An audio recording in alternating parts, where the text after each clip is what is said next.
বন্ধুগণ, আমি স্নান করতেছি আজকে। ওই দেখো রোদ্দুর উঠছে, ওই দেখো একটু একটু রোদ্দুর, ওই কারণে আজকে স্নান করছি।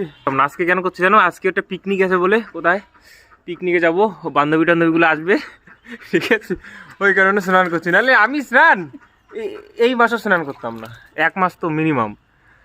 আর মা বলে দিয়েছে ঠান্ডার মধ্যে স্নান করার কোনো প্রয়োজন নেই, না মা? হ্যাঁ হ্যাঁ, আমার মা বলছে ঠান্ডার মধ্যে স্নান না করলে কিছু হবে না।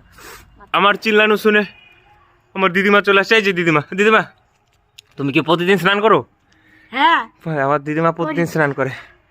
ওই যে মোবাইলটা দাঁড়াও ভিডিও করি।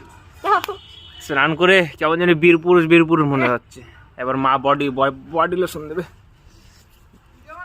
হ্যাঁ মামি ভিডিও বানাচ্ছে, আসো আসো, তোমাকে ভিডিও বানাবো। আমার একটা রাঙ্গা মামি আছে, দেখাবো।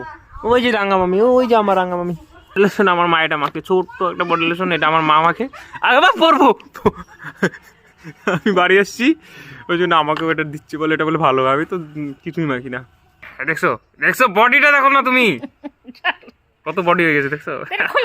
ঠিক আছে ঠিক আছে, চল টাটা গাইস, পিকনিকে যাবো, পিকনিক।